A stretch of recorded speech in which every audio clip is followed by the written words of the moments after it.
Cruise news time. Well, the vanished passenger on the Carnival cruise ship has taken an interesting twist. Officials now skeptical about the disappearance. We do have a big milestone for a brand new Royal Caribbean cruise ship. And you remember the people in New York complaining about cruise ships? Well, New York and cruise ships have come to an agreement. Plus, I spotted a new ship in Quebec City yesterday. Cruise news and my views. Let's talk about it.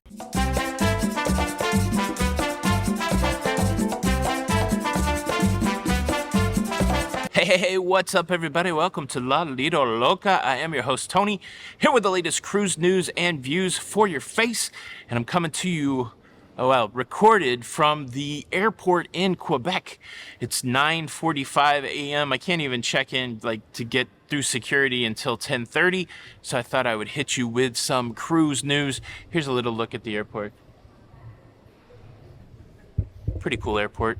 So I'm going to talk about this Carnival story, but let's get a couple little stories out of the way. We talked last week about a council person in New York City complaining about the pollution and the challenges that cruise ships bring to New York City. Well, on the heels of that, and I don't know if it was prompted by that, this is probably already in the works because it's so extensive. The city of New York and some significant cruise companies have come to some agreements about the future of cruising in New York. An announcement was made in New York City yesterday that the New York City Economic Development Corporation and Carnival Corporation, Princess Cruise Lines, Cunard, Norwegian Cruise Line, and MSC Cruise Lines have made agreements about the future sailings out of the Manhattan and Brooklyn cruise terminals. These new agreements are focused around reducing emissions in New York City and continuing to provide economic growth around the cruise business. And the cruise business in New York is significant, generating around $420 million of economic impact per year. It's going to cost cruisers, or at least the cruise lines, a little more to cruise out of New York City. A whole $1 per passenger will go to a new fund to work on all of these initiatives. Priorities of the agreement is working on getting shore power established, reducing emissions, working on better ground transportation, and again, just increasing the economic impact that cruising brings to New York City. So this is good news. Again, it puts in a different light this whole story of a week or so ago of the council person complaining about cruising in New York. Was this all just, a show prior to this actual agreement coming out? I don't know. Either way, it's good news for cruising out of New York, demonstrating that there should be some viability for New York cruising for some time to come. Way to go, everybody involved. Cruise news story number 2, Royal Caribbean's Utopia of the Seas has reached a major milestone in its shipbuilding process. They floated the ship out. That means they put the ship on the water and, well, she floated. That, it's a simplistic thing, but an important thing to make sure that she is seaworthy. This happens before the official sea trials. But basically, when they build a ship, they build it in a dry dock, meaning there's no water. And then there comes a point where they flood that dry dock and float the ship out. So this is a big milestone for Utopia of the Seas. It is the next cruise ship in the Oasis class of cruise ships for Royal Caribbean. It's going to be launched pretty close, like Icon of the Seas, whole new class, Utopia of the Seas, the next one in the Oasis class, and those will be coming, I think, within just 6 months of each other. So we're getting almost to a place where we're going to see a couple really interesting new Royal Caribbean ships servicing passengers, and that should be pretty interesting. Congratulations, Royal Caribbean, on the milestone. Now, I got to give you this update on this missing Carnival cruise passenger that's drawn a lot of attention, and it's taken a pretty interesting twist. But before I do that, I just want to show you a ship I spotted yesterday in Quebec City. There were actually a couple ships that I got to see, but I wasn't able to capture one super well because it was tucked behind a building. There was a seaborne ship in yesterday, but I did get a good look at this cruise ship. This is a Viking Ocean cruise ship. It is the Viking Mars. We met folks both on the Viking cruise ship and on the seaborne ship. Sounds like they had an awesome time. Also, really great day in Quebec yesterday. I did get to have my, local food item. I'll share more about that later. And then, of course, there's a whole story. I was supposed to take a train up to the top of the old city. The train was under maintenance when I was there, so I climbed more steps than I probably wanted to, but made it to the top and saw the famous hotel.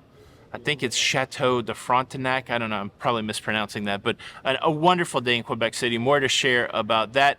But yeah, a little ship spotting. Viking Mars. And while we're talking about ship spotting, let me invite you to spot that subscribe button. And once you've spotted it, why don't you click it? If you like staying up to date with everything going on in cruising, please consider subscribing with the notification bell on. That way you don't miss out on any of these episodes.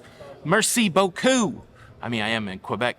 Thank you in advance. Okay, here's the story. We've heard all of the distress around the missing cruise passenger, Kevin DeGraff. The story is a wild one. Kevin McGrath, last seen on the last night of the cruise, late in the evening by his twin brother. And then the morning rolls around and nobody sees him ever again. The ship is searched extensively. The Coast Guard is called in. There's no person overboard alarms. The guy has just vanished into thin air. And it continues to be a mystery, but now it is a mystery with a twist. He's in trouble with the law.